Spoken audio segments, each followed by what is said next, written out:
नमस्कार, India first news के खास प्रोग्राम एस्ट्रोलॉजी फर्स्ट में आपका बहुत बहुत स्वागत है। और साल 2022 में एक सवाल भारी गर्मी को देखते हुए हम सभी के जहन में आ रहा है कि इस बार बारिश कैसी होगी कितनी होगी, और क्या कुछ ऐसे भी इलाके हैं जहां पर बारिश की कृपा कम हो सकती है। किसान भाई भी जानना चाहते हैं कि इस बार बारिश का स्तर कैसा रहेगा और वो कैसे, अगर इसकी जानकारी उनको सही समय पर मिल जाए तो वो अपनी फसलों का निर्धारण करने में उन्हें बेहद आसानी हो सकती है। तो इन्हीं सब सवालों को लेकर हमने ज्योतिष के नज़रिए से, ज्योतिषी गणना के ज़रिए से इन तमाम सवालों के जवाब जानने की कोशिश करेंगे। और इससे पहले मैं पंडित विनोद गौतम जी का आपसे परिचय कराऊं। अगर आपने इस चैनल को लाइक और सब्सक्राइब नहीं किया तो इंडिया फर्स्ट के इस यूट्यूब चैनल को ज़रूर लाइक और सब्सक्राइब कर लीजिए। तो चलिए शुरू करते हैं आज का ये खास एपिसोड। पंडित जी, आपका बहुत बहुत स्वागत है। पंडित विनोद गौतम जी ज्योतिष मठ संस्थान भोपाल से हैं और आप लगातार इन विषयों पर अध्ययन करते रहते हैं। तो मेरा सवाल यही है कि साल 2022 में भारत में मानसून की स्थिति कैसी आप देख रहे हैं? मानसून के लिए हमको आर्द्रा प्रवेश देखना पड़ेगा। भगवान भास्कर आर्द्रा नक्षत्र में कैसे प्रवेश करते हैं, किस स्थिति में प्रवेश करते हैं।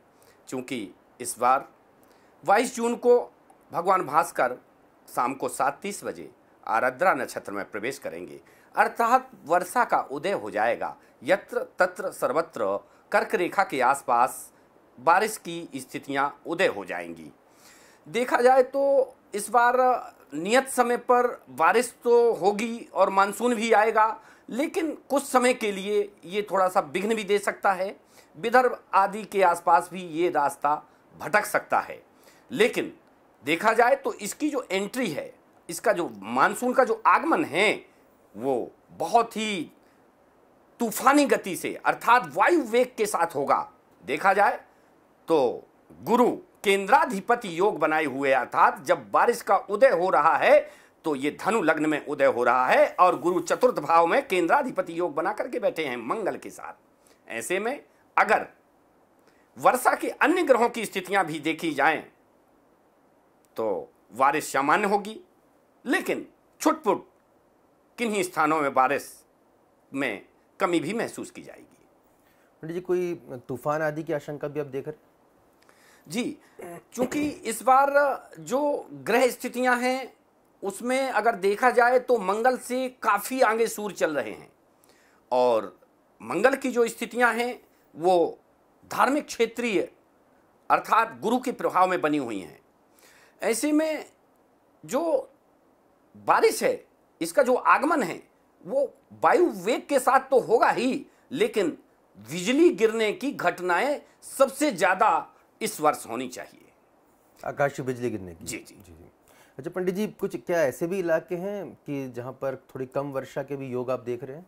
जी, चूंकि जावेद लोकेन चराचरानी गुल्लिम लताबर भूमिर कड़ानी प्रकृत्याम बसांताम तान सृष्टि रूपम। ये सृष्टि का स्वरूप है, ये बनता और बिगड़ता रहता है। देखा जाए तो हमारे मध्य क्षेत्र में कर्क रेखा के आसपास 22 जून को मानसून प्रवेश के पश्चात जो स्थितियां बारिश की बनेंगी वो जुलाई में ही भरपूर बारिश प्रदान करेंगी। लेकिन कुछ क्षेत्रों में जैसे बुंदेलखंड के सुदूर इलाके, छत्तीसगढ़ के जो पर्वतीय इलाके हैं और उत्तर प्रदेश के जो राज्य के गुजरात के जो तटीय क्षेत्र हैं और शहर हैं, इन क्षेत्रों में बारिश में कमी महसूस की जा सकती है।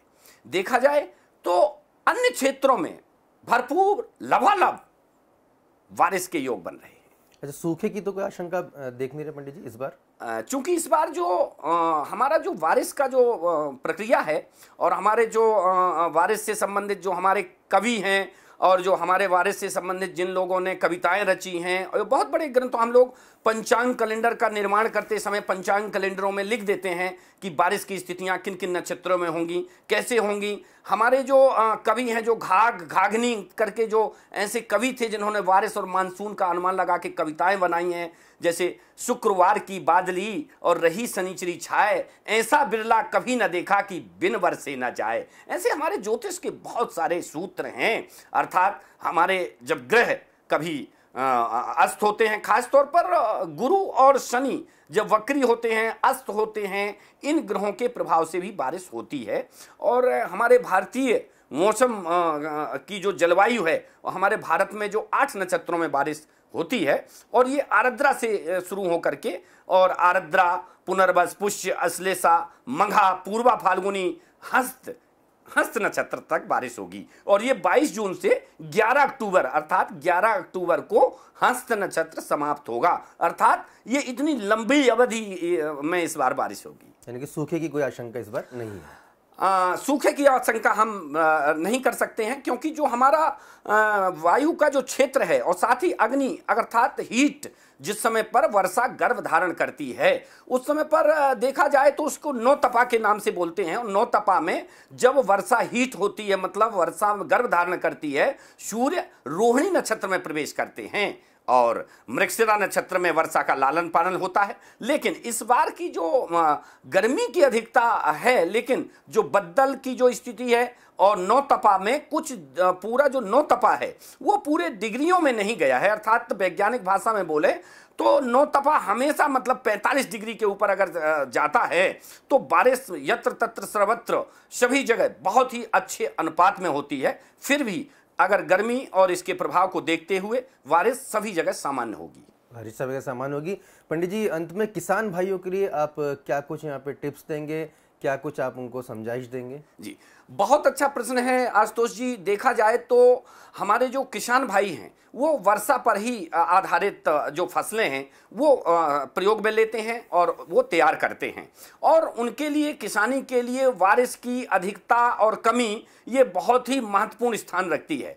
तो इस बार ग्रह नक्षत्रों की स्थिति और ग्रह चाल की स्थिति को अगर हम देखें तो हमको ये मान लेना चाहिए कि इस बार जो हमारी रबी की फसल है वो बहुत अच्छी जाएगी। खरीफ की फसल थोड़ा सा कमजोर रहेगी। लेकिन देखा जाए तो हमारी ये जो तिलहन है, अर्थात जो शुरू की फसल है तिलहन हमारा ज़्यादा रहेगा। तिलहन में जो तेल निकलने वाली चीज़ें होती हैं, जैसे तेल निकलता है, जैसे तिल है, सरसों है इत्यादि, जो तेल की जो फसलें हैं निकलने वाली वो ज़्यादा होंगी। और दलहन जो दाल से संबंधित सूखी फसलें होती हैं जिसमें तेल नहीं निकलता है, वो फसलें थोड़ा सा कमज़ोर होगी। उनमें कीट का प्रभाव और साथ ही उस समय पर ग्रहों के अक्री बकरी होने का प्रभाव पड़ रहा है। तो बेमौसम ओला बरसात भी जो हो तो किसान भाइयों के लिए ये दुखदाई हो सकती है। तो किसानों के लिए हमको हम यही सलाह दे सकते हैं कि वो शुरुआत वाली फसल को और जैसे मौसम और वायु के अनुसार ये ना देखें, जैसे ही एक पहली बार मेघ बरसे और तत्काल उस फसल के लिए तैयार हो जाएं और पहले से ही तैयारी कर लें। गेहूं, धान वगैरह की फसल जी, देखा जाए तो इस बार धान्य का जो प्रतिशत है वो अधिक है और तृण का प्रतिशत कमजोर है। तो धान्य अधिक होगी और लेकिन जो तृण है वो कम होगा, अर्थात जो पशुओं का चारा है वो कमजोर होगा। तो ऐसी स्थिति में इस बार जो बिजली गिरने की जो घटनाएं हैं वो भी ज़्यादा अधिक होंगी और इसमें भी हम सबको सावधानी रखने की आवश्यकता होगी।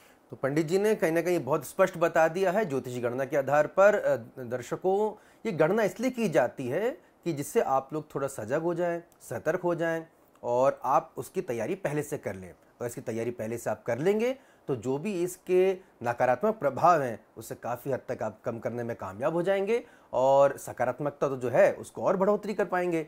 आपको हमारे प्रोग्राम कैसा लगा? पंडित विनोद गौतम जी का नंबर भी लगातार हम स्क्रीन पर दिखा रहे हैं। आप और कुछ जानना चाहते हैं, पंडित जी को कॉल भी कर सकते हैं। अगर आपको हमारा वीडियो पसंद आया तो ज़रूर हमारे चैनल को लाइक और सब्सक्राइब अवश्य करें।